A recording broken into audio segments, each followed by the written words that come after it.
है मेरे हमसफर।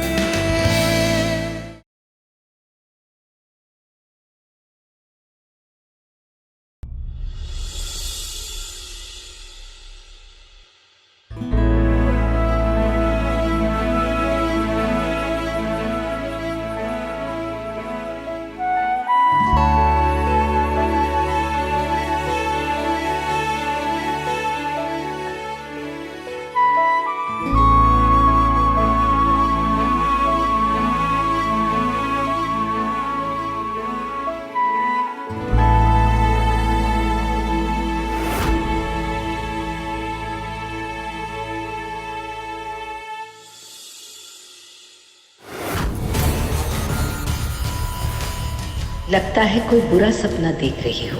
तुम्हारा हर बुरा सपना सच होगा विधि, और वो सच सपने से भी ज्यादा बुरा होगा।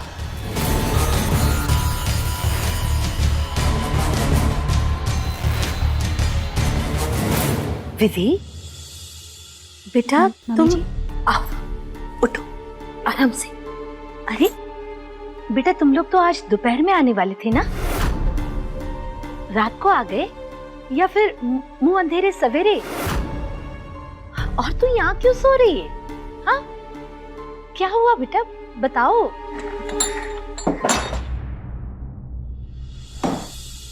वेद, इतनी सुबह सुबह तू कहाँ से आ रहा है? वॉक पे गया था, मॉर्निंग वॉक। Morning walk? अरे पर बेटा, तू तो कभी सूरज चढ़ने से पहले उठता ही नहीं है। इतना कैसे बदल गया? इंसान बदल जाता है माँ, कोई बड़ी बात नहीं, इतना हैरान नहीं होना चाहिए।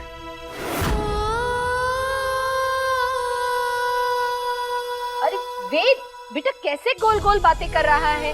विधि, तुम दोनों के बीच कुछ हुआ है क्या? वेद, कुछ बताओगे बेटा? विधि, तुम बताओ, क्या हुआ है? माफ कीजिए मम्मी जी। वेद,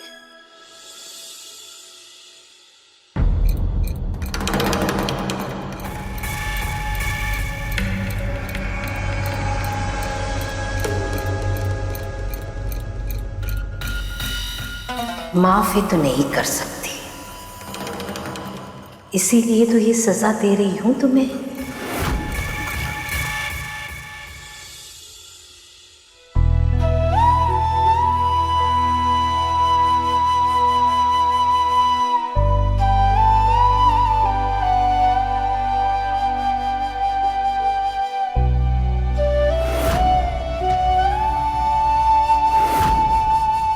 लगता है आपने मेरा गुस्सा अपने आप पर उतारा है।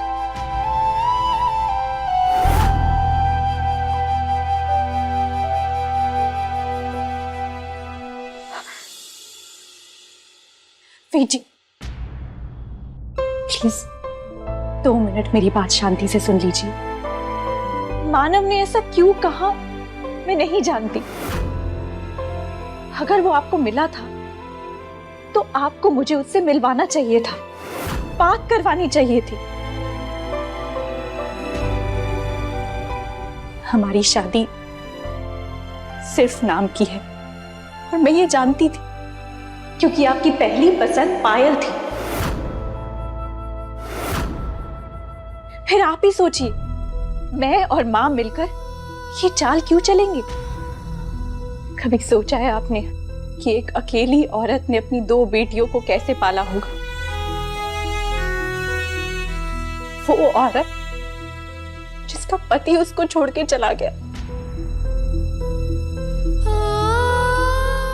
अरे ऐसे घर में तो हर वक्त एक बदनामी का डर लगा रहता है। तो फिर ये झूठी शादी जिसमें दूल्हा छोड़ के भाग जाए, हम ये नाटक क्यों करेंगे? क्यों ये बदनामी लेंगे? बताइए। इसकी दलीलों से तो वेद पिघल सकता है। मुझे अपना अगला हथियार सामने लाना होगा।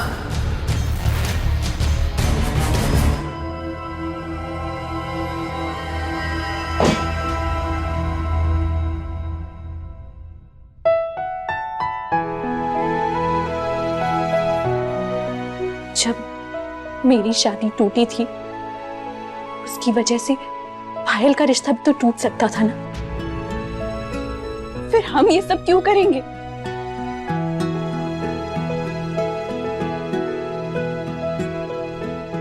अरे देवर साहब, ये दोनों कब आए? लेट नाइट आए क्या? किसी को पता ही नहीं चला। मारे को तो लगा था कि भगवान जी के दर्शन करने के बाद में जी भर के मुंबई दर्शन करोगे थे दोनों। जिसके दर्शन होने थे हो गए भाभी। हाँ?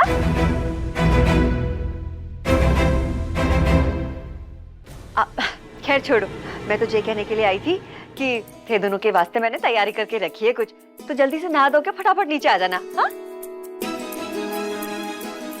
और हाँ वेद, तुम्हारा ना फेवरेट नाश्ता बना है। दीदी वेद को लेकर नीचे आ जाओ। जल्दी आना। आ जाओ। चल।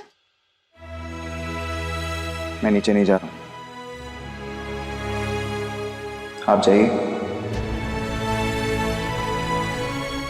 अगर कोई पूछे तो बोल दीजिएगा कि मेरी तबीयत ठीक नहीं है।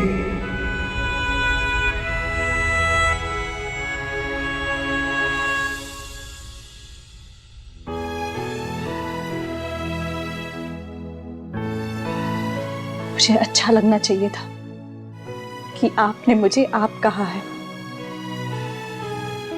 आप में ज्यादा अपनापन होता है, पर आपके इस आप में नफरत है और मुझे इसे दूर करना है।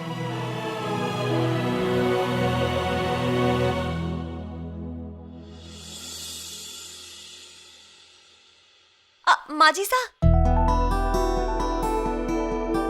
माजीसा, थे कटे जा रहे हो? माजीसा, मैंने तो इतना सारा इंतजाम करके रखा है कि सारा परिवार साथ में मिलके देखेगा देवर से आके ब्याह की रस्में। मैंने तो सूरजमुखी जी को भी न्योता दे दिया है, बाकी थे सियाने हो। तुमने इंतजाम किया है तो अच्छा ही किया होगा इमरती, पर मैं आप लोगों के साथ बैठकर नहीं देख सकती। मुझे अनाथ आश्रम के उद्घाटन में जाना है। दोपहर तक आ जाऊंगी।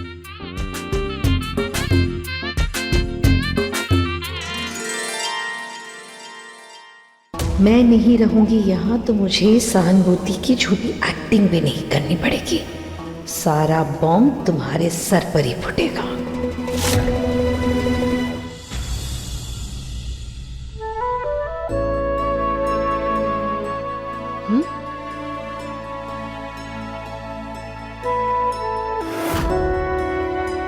देवरानी सा,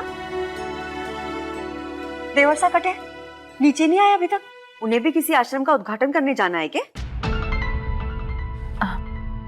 भाभी, उन्होंने कहा उनकी तबीयत ठीक नहीं है, वो नहीं आएंगे। अरे ये वेद ना एक नंबर का आलसी है। इमरती, तुम सबको बिठाओ, मैं वेद को लेके आता हूं।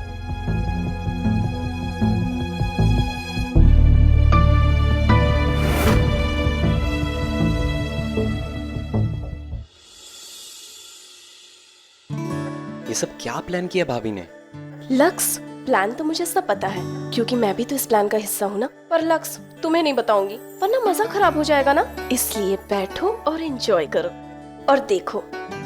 मेरे से वेट नहीं हो रहा। और आओ देवरानी सा, आओ, थोड़ा जल्दी जल्दी चलो ना। हाँ थे ना, इधर यहाँ बीच में बैठो। अच्छा चलो चलो चलो। हाँ, अब यहाँ से ना थारे को और देवर सा को सब कुछ साफ साफ दिखेगा। अरे देवर सा, अरे वेद, तुम भी कमाल हो। अरे देखो भाभी ने तुम्हारे लिए कितना अच्छा सरप्राइज प्लान किया है। अरे बैठो बैठो, और तुम हो। अरे यहाँ नहीं, यहाँ नहीं, अरे यहाँ यहाँ यहाँ। हाँ बीच में बैठो। Very good.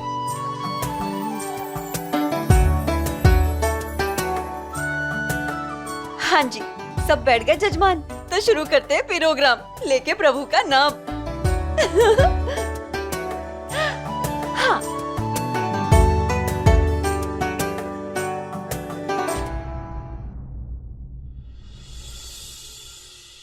ये रोकी की तस्वीर है जहाँ पे देवर सा ने विधि को ब्रेसलेट पहनायो था,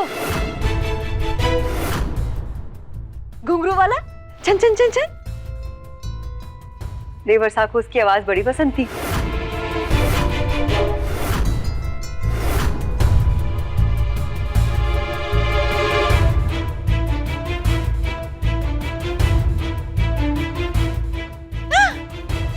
ये सगाई वाला फोटो है जिसमें देवर साहब के हाथ में विधि के वी नाम की अंगूठी आ गई थी। अंगूठी तैयार हो गई, बाद में वी की जगह पी डलवा दीजिएगा। अब विधि के वी को पायल का पी कराने का टेम तो मिला कोनी और बाद में जरूरत ही पड़ी कोनी। बिल्कुल सही कहा आपने भाभी।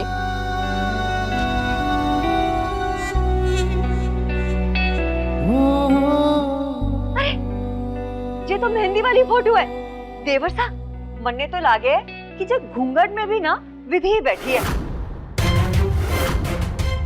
सच में देवर साहब थारे को ज्यादा पता होगा। अब होने वाली दुल्हन को उस दिन कमरे में से तो थे ही बाहर लेके आए थे ना। मैं जो कहूंगा जैसा कहूंगा तुम्हें वैसे ही करना होगा। ये आप कैसी बातें कर रही है वीर जी? मैं पायल की जगह घूंघट में नहीं बैठूंगी मेहंदी के लिए। चुपचाप पायल की जगह रस्म में बैठो प्लीज।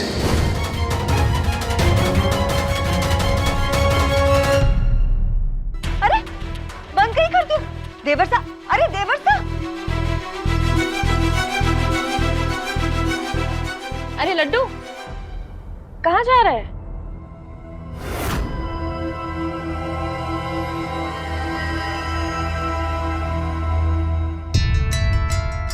अरे देवर साहब हमारी बात तो सुनो देवर साहब।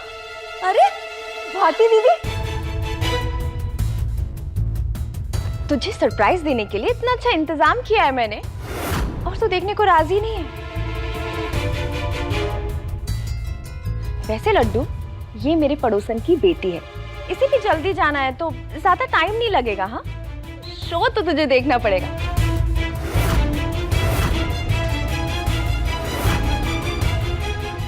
भाभी साहब रेडी? दिव्या रेडी? हाँ हाँ बिल्कुल।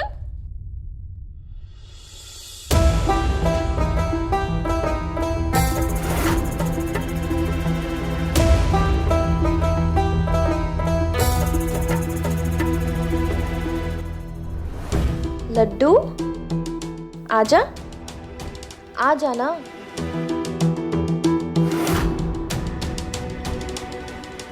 बैठना लड्डू। भाभी साहब दिव्या चले? हाँ।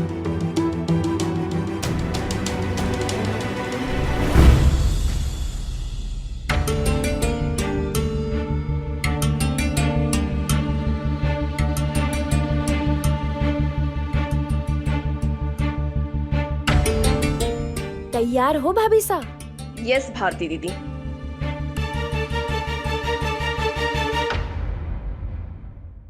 दिव्या बनी है प्रतिभा देवी, मैं भारती बनी हूँ सूरजमुखी,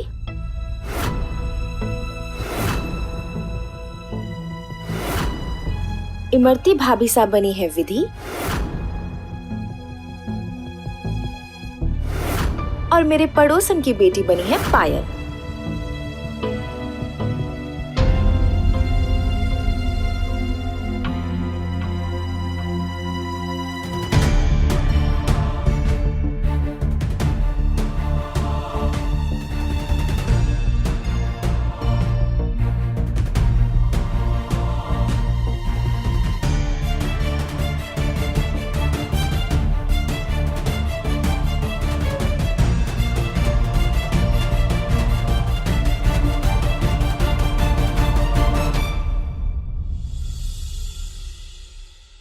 नमस्ते प्रतिभा जी। नमस्ते सूरजमुखी जी। सूरजमुखी जी मैं आज आपसे माफी मांगने आई हूँ क्योंकि मुझे वेद और विधि का रिश्ता तोड़ना पड़ रहा है। प्रतिभा आंटी ने हाथ जोड़ के सबके सामने माफी मांगी और वो अब अपनी गलती स्वीकार भी रही है। ये आप क्या कह रही है प्रतिभा जी? ऐसा कैसे हो सके है? जो हो रहा है वो होने दो माँ।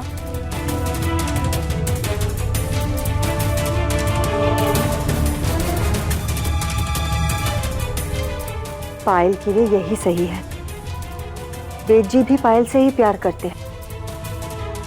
आप पायल का रिश्ता वेद जी से करा दीजिए। आज मैं अपनी बहन का रिश्ता आपके घर लेकर आई, प्लीज हाँ कह दीजिए।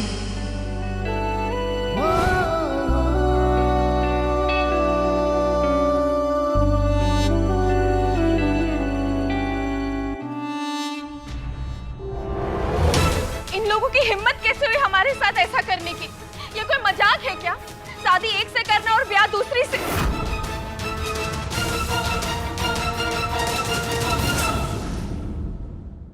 इसीलिए तो कह रही हूँ माँ कि रिश्ता तय कर दो, हम अपनी बेइज्जती का बदला निकालेंगे।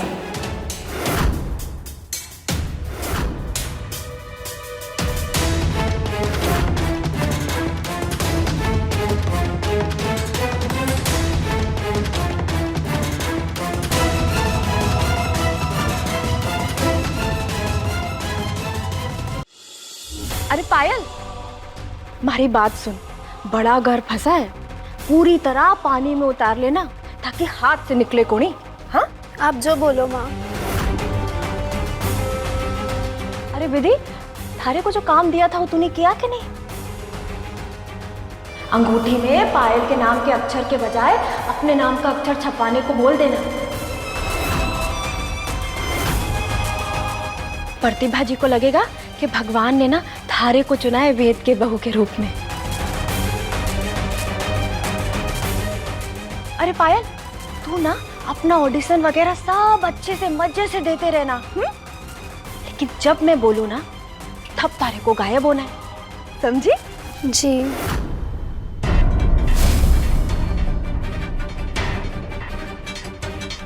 माँ, आज तो हल्दी भी पायल की जगह मुझ पे गिर गई। अब तो मेरी ही शादी होगी वेद से।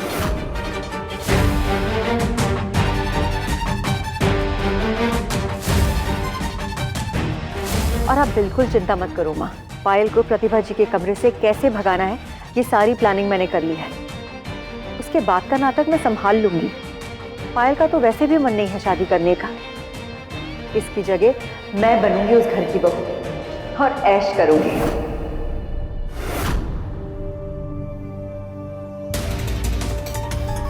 मारे को ना डर लग रहा है कि थारी होने वाली सास आसानी से शीशे में उतरे को नहीं, उससे कोई वादा करवाना होगा। तो कुछ सोचो ना माँ। अरे वो मानव है ना, उससे थारी नकली सगाई करवा देती हूँ। ब्याह के दिन बोलेंगे कि छोरा भाग गया, प्रतिभा जी का ना दिल पसीज जावेगा। और ब्याह के दिन जब पायल भागेगी तब वो दिन प्रतिभा जी को उनका दिया हुआ वादा याद दिलाएंगे।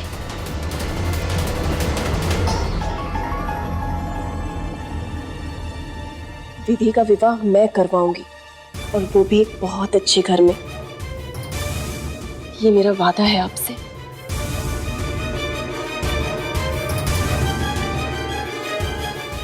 मैं कराऊंगी विधि का ब्याह, वो भी बहुत अच्छे घर में। ये मेरा वादा है।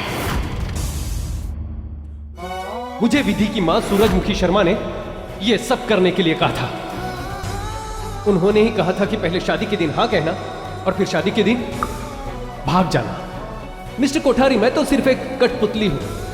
ये सब कुछ ना मैं पैसे के लिए कर रहा था।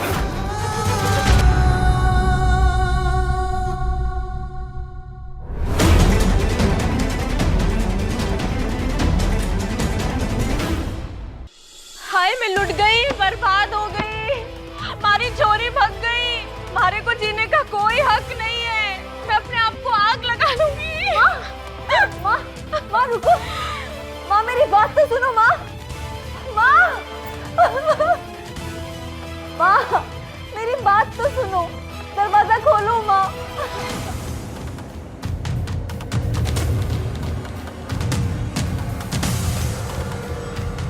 सूरजमुखी जी, मैंने आपसे वादा किया था कि विधि का विवाह मैं एक अच्छे घर में कराऊंगी। वेद की शादी होगी आपकी बेटी विधि के साथ। पायल की जगह विधि बैठेगी आज मंडप में, और ये शादी आज ही होगी।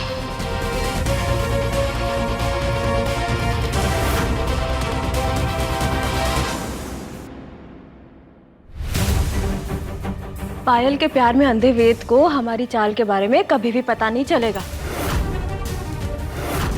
और धीरे धीरे वेद पायल को भूल जाएगा और फिर तू उसको पूरी तरह से अपना गुलाम बना सकेगी।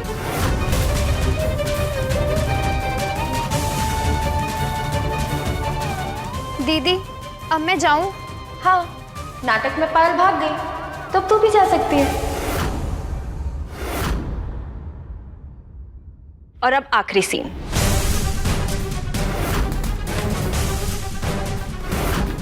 दीदी बेटा, ये तुम्हारे लिए शादी का तोहफा। जयपुर वाली सबसे महंगी जमीन आपने इसके नाम कर दी है। मैंने अपनी इच्छा से ये जमीन विधि के नाम की है। हमारी जयपुर वाली 5 करोड़ की जमीन। मम्मी जी,